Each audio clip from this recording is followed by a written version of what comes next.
अस्सलाम वालेकुम। Last video में हमने डिस्कस किया था कि assisted breath, mechanical breath and spontaneous breath किस तरह से बनती हैं।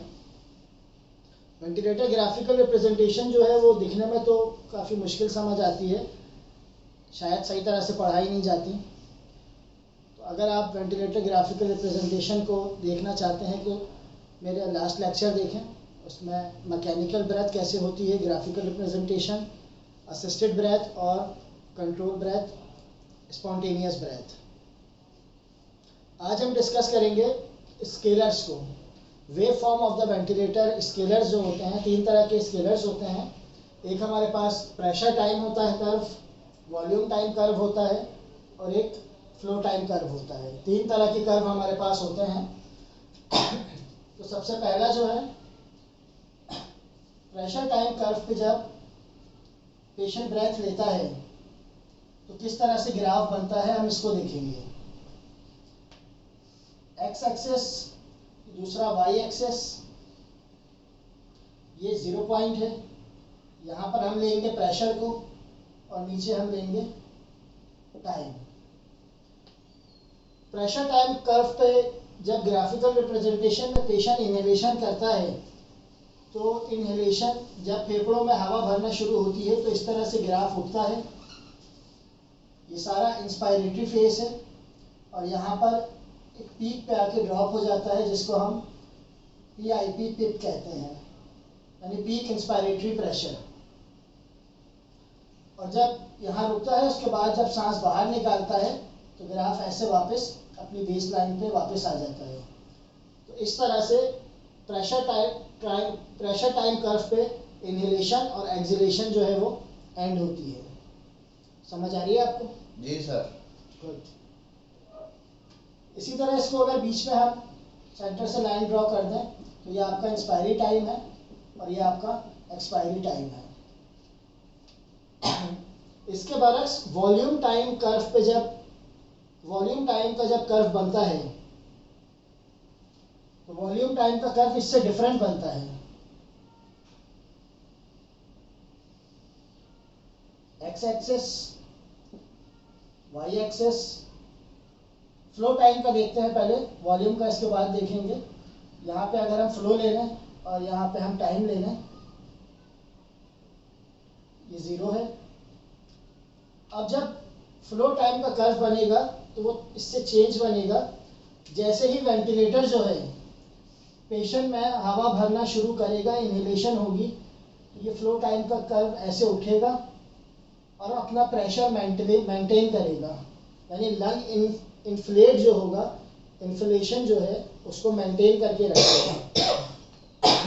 इंस्पायरेशन जब पूरी होगी तो यहाँ पर 1 सेकंड के लिए जो है वो यहाँ पे पीक फ्लो हो जाएगा, 1 सेकंड के लिए होल्ड होगी और उसके बाद जो है सडन यहाँ से वापस डाउन होगा और डाउन होकर ऐसे नीचे की तरफ आएगा और ये एक्सहेलेशन पॉइंट आपकी आ जाएगी। यानी ये आपका इंस्पायरेटरी फेस है और ये नीचे वाला आपका एक्सपायरेटरी फेस है। यहाँ पर इंस्पायरेशन जैसे उठी और यहाँ आके एकदम स्टॉप हुई है पीक इंस्पायरेटरी प्रेशर, तो ये पीक इंस्पायरेटरी प्रेशर जो है ये अगर फ्लो टाइम के आप कर्व पे देखें तो ये वाला है, ये पॉइंट। यहाँ से इंस्पायरेशन ऐसे उठी है, यहाँ तक आई है, 1 सेकंड के लिए होल्ड हुआ है। फ्लो टाइम के कर्व पे इनहेलेशन उठेगी, फ्लो मेंटेन करेगा और यहाँ पे 1 सेकंड के लिए होल्ड होगा। यहाँ पर एक्सपायरेशन ऐसे डाउन हो जाएगी और यहाँ पर जो है एकदम ग्राफ नीचे तक आएगा और फिर ये एक्सपायरेशन आएगी। ये दोनों ग्राफ साथ साथ चलते हैं, ऊपर नीचे एक साथ। अब इसी तरह वॉल्यूम टाइम पे अगर आप देखें, एक्स एक्सेस, वाई एक्सेस, ये 0। वॉल्यूम टाइम पे जो है हमारा जब ग्राफ उठेगा तो सेम एज ऐसा ही होगा, इंस्पायरेशन उठेगी और ये एक्सपायरेशन हो जाएगी, ये आपका पिप हो जाएगा। इसको लाइन ड्रॉ करेंगे तो इंस्पायरेटरी टाइम और एक्सपायरेटरी टाइम, इसी को अगर आप कंसीडर करें कि आपका पेशेंट जो है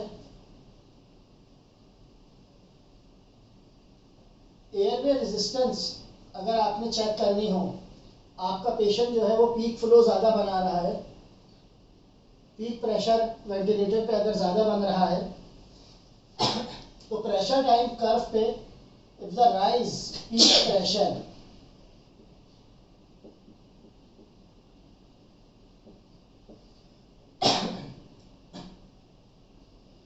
पीक प्रेशर अगर हाई आ रहा है, यहाँ पे प्रेशर, यहाँ पे टाइम, पीक प्रेशर हाई आ रहा है तो आपको ये चेक करना होता है कि कंप्लाइंस में कोई मसला है या रेजिस्टेंस है, यानी आपके जो है वो रेस्पिरेटरी पाइपलाइन जो है, ट्रैकिया जो है, ट्रैकियल डिवीजन्स हैं, इसमें कोई मसला आ रहा है या लंग्स में मसला है। तो ये चेक करने के लिए आप वेंटिलेटर के कंट्रोल्स को जब खोलेंगे तो उसमें एक पॉज होता है, देखा है आपने पॉज? जी सर देखा। पॉज होता है, उस पॉज को आप प्रेस करेंगे। जब आप पॉज को प्रेस करेंगे तो ये आपका ग्राफ जो है इस तरह से उठेगा, अपनी पीक इंस्पायरेशन पे जाएगा और जाने के बाद जो है यहाँ पर होल्ड होगा, थोड़ा सा फॉल डाउन होगा और फिर यहाँ से एक सीधी लाइन क्रिएट होगी और फिर ये एक्सपिरेशन आके एंड हो जाएगी। यानी हमें ये चेक करना है कि पीक प्रेशर और प्लेट्यू प्रेशर जो है, इन दोनों में जो है कंप्लाइंस का फर्क, कंप्लाइंस की वजह से प्रेशर हाई हो रहा है या रेजिस्टेंस की वजह से। तो हम वेंटिलेटर में जाके पॉज का बटन दबाएंगे, जैसे ही पॉज का बटन दबाएंगे तो यहाँ पे तो ये पिप आ गया, पीक इंस्पायरेटरी प्रेशर, उसके बाद एक फॉल डाउन होगा और एक सीधी लाइन क्रिएट होगी, इसको हम कहते हैं पी फ्लैट, यानी प्लेट्यू। प्लेट्यू कहते हैं सीधी लाइन, एक पट्टा, तो प्लेट्यू क्रिएट होगा। इसके बाद हम दोनों की वैल्यूज को देखेंगे जिससे हमें पता चलेगा कि मसला जो है वो कंप्लाइंस का है या रेजिस्टेंस का है।